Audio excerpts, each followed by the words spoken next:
Morning and welcome to Moving. I'm your host, Mandelo. Here is your today's news and updates. Igbo groups agitate for a sovereign state of Biafra may have begun a major move to actualizing their dream by streamlining efforts and re-strategizing.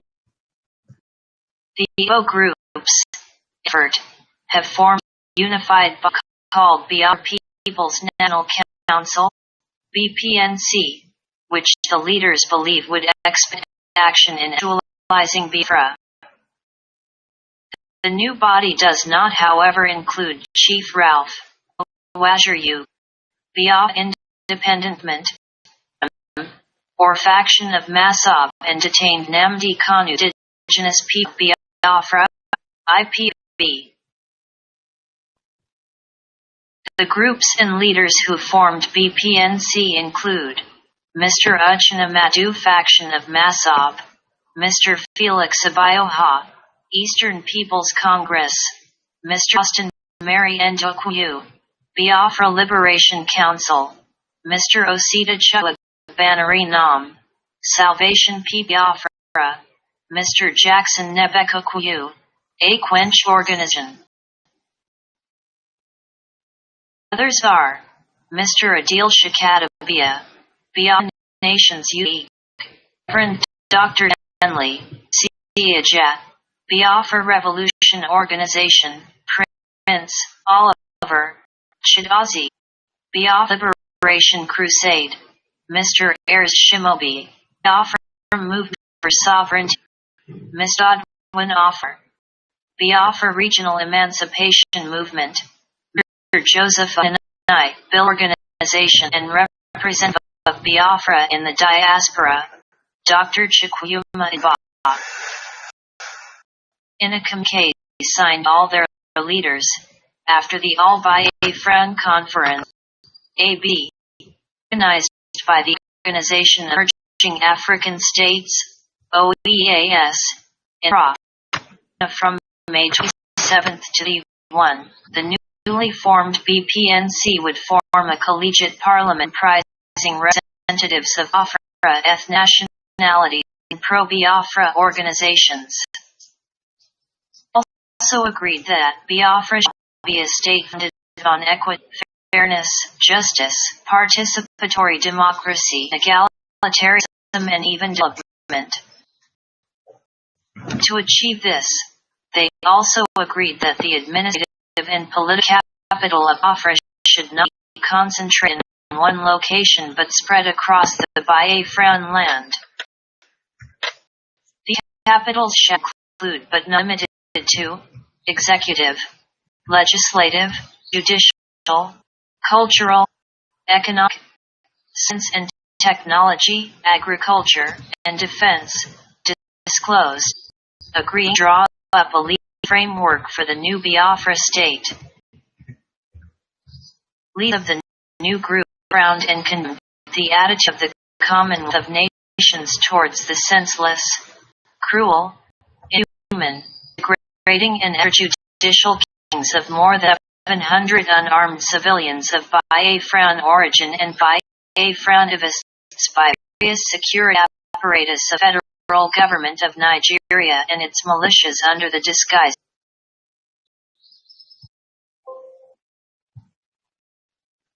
the Fulani herdsmen. Using the Commonwealth of playing a double standard by not invoking sanctions on the federal government, they called on the body immediately begin the process of expelling the Federal Republic of Nigeria from the Commonwealth of Nations. Now final communique of the AB 2016. Communique of Biafra Conference held in Accra on 27 to May 31, 2016. Preamble. The meeting of all Biafran peoples and organizations under the auspices of All Biafra Conference, ABC, and organized by Organization of Emerging African States, OEAS, held in Accra, Ghana on 27 to May 31, 2016.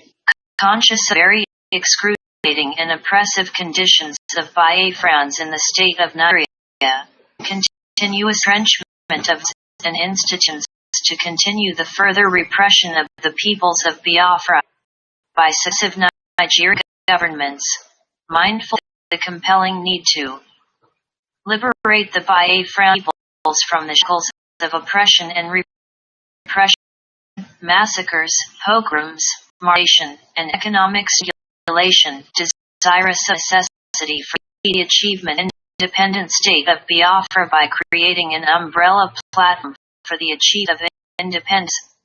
Here agreed and resolved. 1.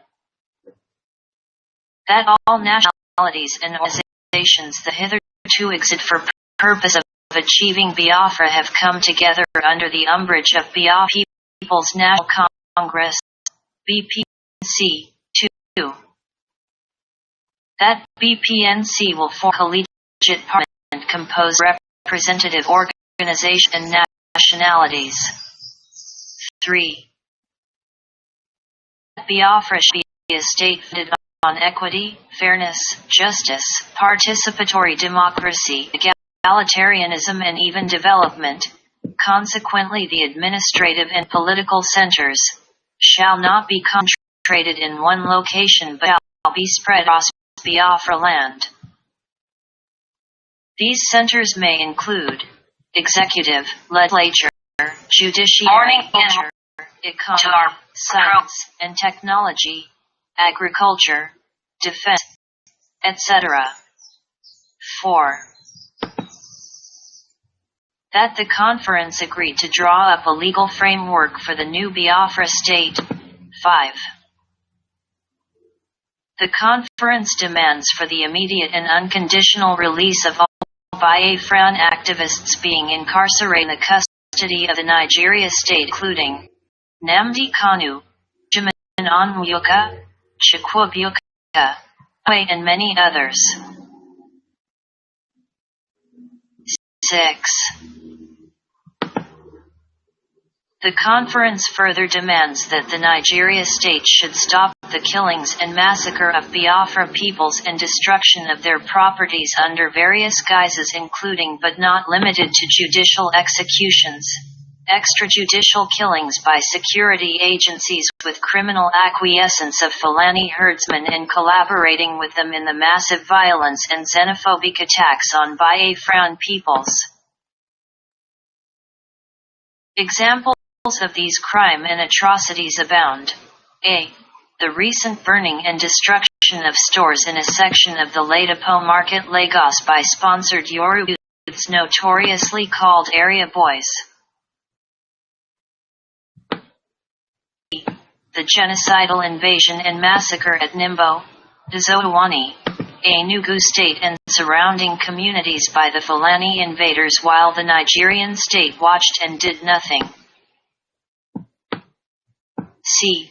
The raping and killing of defenseless women and children at Ugwuleki, Agwu, Enugu state by Fulani herdsmen while the Nigerian security agencies in Iraq response turned around to arrest about 76 hapless villagers.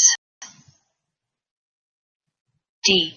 The recent unprovoked invasion of a prayer ground in Aba, Abia state by a combined team of Nigeria military and police during 32 praying Biafrans were massacred. 7. The conference draws the attention of the government of Federal Republic of Nigeria in its failure to adhere to the post-conflict reconciliation, reconstruction, and rehabilitation 3R of the veterans of 1967–70 Civil War. And in this regard the conference informs the international community of Nigeria's federal government continuous prosecution of the Civil War of 1967–70 through its official policy, neglect and abandonment of veterans of the Civil War of Biafran extraction at Aji River in Enugu State. 8.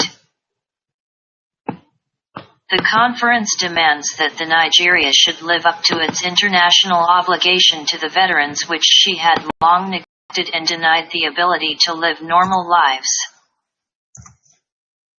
9. The conference frowns on the attitude of Commonwealth of Nations towards the senseless, cruel, inhumane, degrading and extrajudicial killings of more than 500 civilians of Biafran origin by both security apparatus of Federal Republic of Nigeria and government militias under the disguise of Fulani herdsmen. 10. The conference takes into consideration that the Commonwealth of Nations has suspended Nigeria on the grounds of its deplorable human rights records following the unjust hanging of 9 Ogoni activists, including Ken Saro-Iwa, and continued detention of MKO Abio. 11. The conference rejects the blatant double standard of Commonwealth of Nations and the attitudes of individual member states of the Commonwealth vis-à-vis the overt extrajudicial killing of pro-Biafra activists and citizens of Biafra community who are going about their daily activities. 12. The conference requests Commonwealth of Nations to live up to its very norms and principles of respect to people's rights to immediately being the process of expelling Nigeria from the Commonwealth of Nations based on the compliance of Harare Commonwealth Declaration of 1995. 13. The conference furthermore rests that it is the right of the Commonwealth of Nations to respect its founding principles, which it did over the killing of 9 Ogoni activists and which it do now over the illegal arrest, incessant torture, detention, and imprisonment of the director of Radio Biafra, Nnamdi Kanu, Ben Onwuka Chukwuebuka Ikenwe, and other continuous, merciless, and senseless killing of pro-Biafra activists. 14. The conference frowns on the silence of local Christian leadership in the continuous attack of men and women of the flock in Biafranland, the burning of the Christian places of worship in the confinement of the territory of Biafra. 15. The conference noted with satisfaction the present reaction of the global Christian community over the attack of the members of Sin Christian community and their places of worship by extremist elements of the Islamic faith. By this, the conference demands that the global Christian community should react in the same regard in the destruction of Christian places of worship in Biafra land and gruesome killings of members of the Christian faith in Biafra land. 16. The conference reiterates that it is the pro-government militias that has turned political and important human rights discuss into one of religious intolerance. 17. The Confab resolved and encouraged itself to continue the Biafra struggle selflessly united and without equivocation. 18. The conference thanked all individuals, organizations, and countries that support the Biafra struggle. Special thanks and gratitude goes to OEAS for organizing the conference on behalf of Biafra peoples. Agreed, approved, and signed this 30th day of May 2016 on behalf of the conference by representatives of organizations and groups present. And that is it about the outcome of the All Biafra Conference in Ghana. It is now to see how effective the Biafrans will be in implementing the proposals. We of the Moving News hope that the people of Biafra will see this as a step in the right direction and step up their efforts in making the best out of it. Making sure the said Unified Front, Biafra People's National Congress, BPNC, will be put into action as soon as possible. On another news, reign of terror in Delta villages under herdsmen's control. On June 5, 20162:54 in features, News Comments 155040 by Emma Amaze, Regional Editor, South South, Festisahan. Perez Brizive and Akoko Akuafa. How did herdsmen become so powerful to the point of tyrannizing some communities in Delta State? This is one question many leaders of affected communities could not answer when Sunday Vanguard probed in the course of investigation last week into the menace of herdsmen in the state. The herdsmen are believed to be so influential that many police officers in the state see them as untouchable. The authorities were said to have transferred a divisional police officer, DPO, in Delta, at an operation to eject them from the community in Ethiopia East local government area of the state. A police officer, who preferred anonymity, told Sunday Vanguard, there are powerful individuals providing cover for them, which explain why even if a policeman arrests a herdsman for any offense in the state, there is a way they do the case, it will not see the light of the day, which is the much I can tell you. In many communities in Delta, the dread of the herdsman is the beginning of wisdom. However, it was found out that in some cases, community and youth leaders were the ones who compromised the security of their people by leasing their lands to the herdsmen without knowing the implication of their action. The herdsmen see leading cattle are the lords unto themselves. They have sponsors who armed them to rape, steal, murder villagers, use the land leased from the people or forcefully acquired as launching pads. Elder statesman and South-South leader, Professor B.I.C. Jama, who served for more than 3 years as a member of the Nomadic Commission, Kaduna, set up by the federal government to assist herdsmen on how to go about their business.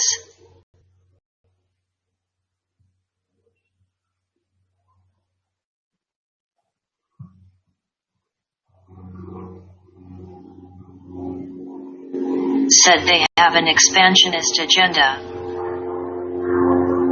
Sambisa Forest efforts to check the herdsmen's successes in the past had been met with some villagers losing their lives, while others, including the lawmaker representing the Api constituency in state, Hanavan Saifwari, who mobilized security agents to chase them from their hide in the area, came under threat.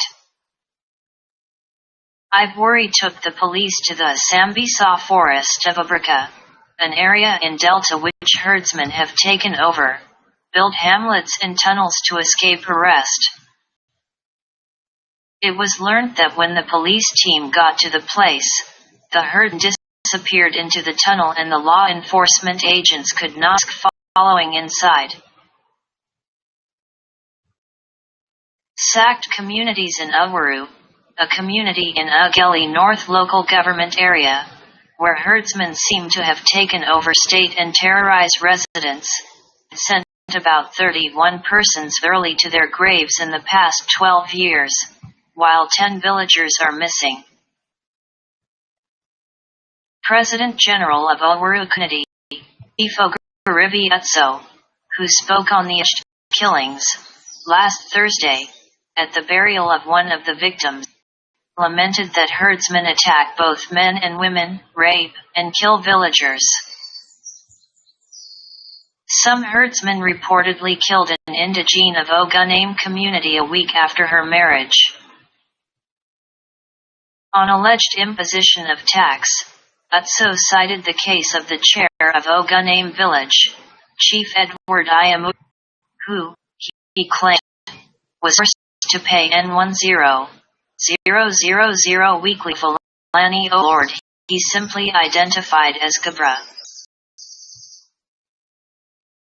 He said another gene of the committee, Paul Ovia, was held to pay N70,000 herdsmen before they allowed him to commence fishing activity at the Warian River. Describing herdsmen as unto themselves, so said, the outrageous tax ranges from N10,000 to N10,000 per individual depending on the terms and condition. Presently, there is not a single indigene residing at Port Avwo, Akabanisai, and Oguname as these herdsmen have taken communities after chasing away the residents, he added. Speaking on how the herdsmen acquired the lands and became so commanding, the Public Relations Officer of Owaru Community Development Association, UCDA, Prosper Adade, said, "You wake and go to your farm as a farmer only for you to these herdsmen there. There is no agreement between the community and these herdsmen and nobody gave the land to them.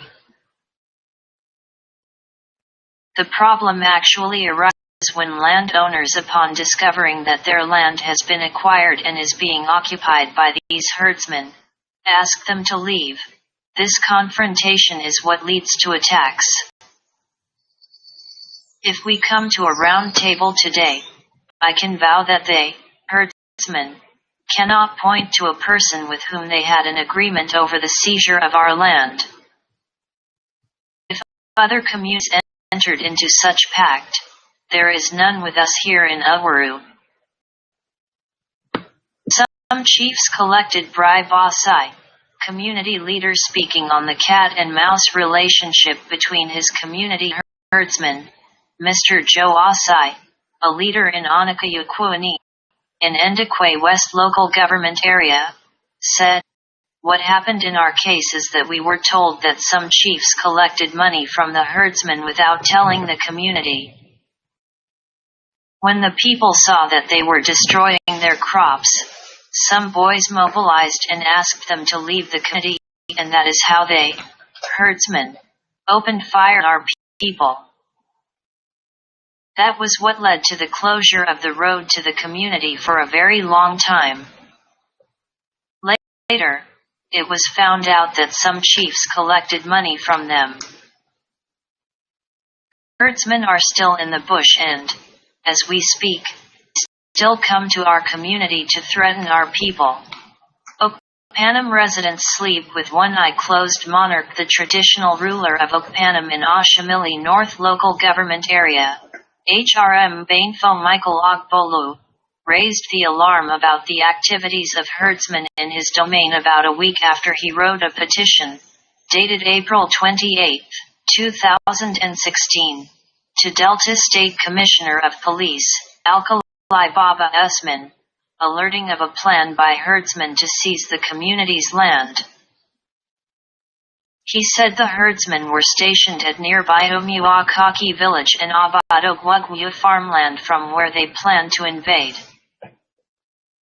A petition entitled, "Menace of Fulani Herdsmen in Okpanam Kingdom," the traditional ruler said because of the fear of possible attack and the herdsmen on the rampage in the area, Okpanam residents now sleep with only one eye closed. He said that very worrisome and nauseating is the fact that cattle rearers have illegally acquired our land around Alaobi, between Iayuku Stream and Iaobi on Umuu Make Village, Abadogwagwu Quarters, Okpanam, and they have set up a permanent settlement in the area without authorization.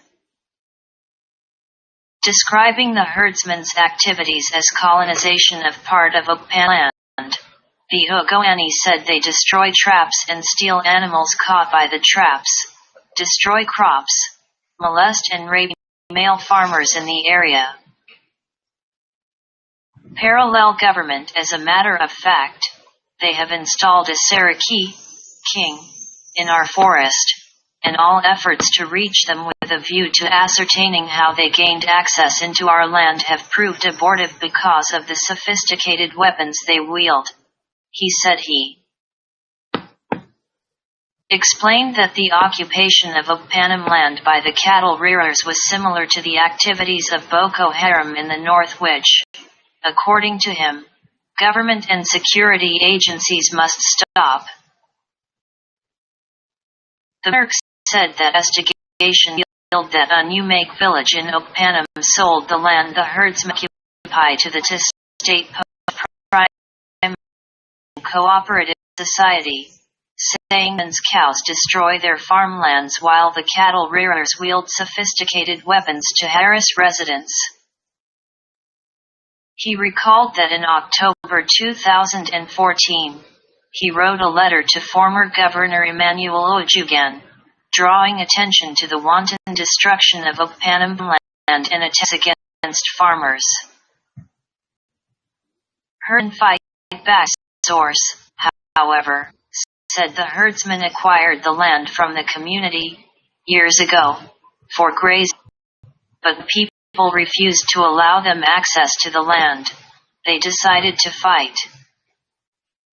The herdsmen, according to the source, wrote a letter to the Okpanam monarch, notifying him of their preparedness to assume ownership of the land at costs, a situation that drove fear into the residents. They encroach on our land from Edo Owabofu, youth president of a Biarako community in Yukwani local government area, Comrade Chika Owabofu, denied there was an agreement with herdsmen to graze their cattle in the community, saying, "But they encroach on our land, destroy our crops and harass our people on their farmlands." Words. They have a settlement at Burhanigbi community in Orium, one local government area of Edo State which shares a common boundary with us, and from there, they move into our community. Their coming is on a seasonal basis. During the rainy season, they stay in their settlement, but in the dry season they come to a community. We do not have any relationship with them. They do not know us and we do not know them. Mr. Ken Ozaid, the councillor representing Ushi Ward 10 in Ndekwe East local government legislative arm, however, told Sunday Vanguard, the relationship between us and the herdsmen has been peaceful. We have not been having problems with them. That does not mean, occasionally, people will not come to report that herdsmen have encroached on their farmland. Communities losing patience with herdsmen in Ocala on May 30th. Governor Ifeanyi Ocala convened a stakeholders meeting to address the pain in the neck. The stakeholders frowned at the fact that herdsmen carry weapons to attack with security agencies doing little to stop them. At the forum, held under the theme, Fostering Peaceful Coexistence Between Farmers, Host Communities, and Herdsmen in Delta State, were representatives of Traditional Rulers Council, communities, farmers, local government council chairman, Cattle Dealers Association and Cattle Breeders Association. Also in attendance were representatives of the Christian Association Nigeria, KIN, Muslim leaders, civil society organizations, Army, Police, Department of State Security, DSS, Nigeria Security and Civil Defense Corps, NSCDC, and Nigeria Immigration Service. Declaring the meeting open, Ocala urged participants to speak freely about the way out of the quagmire to ensure a peaceful state. How we are managing crisis. CP, the State Commissioner of Police, Usman, in his speech at the Parley, called for tolerance, cooperation, mutual respect, and peaceful coexistence among groups in the case and the communities. At the meeting, it was resolved that security agents should be proactive and arrest any caught with a 47 rifle, while they should be more vigilant at the Ohiro-Bomadai Road to ensure that farmers and villagers are not attacked by herdsmen. And that will do it for this morning. Remain blessed. From me, Mars Mandela. It's goodbye for now. Thanks.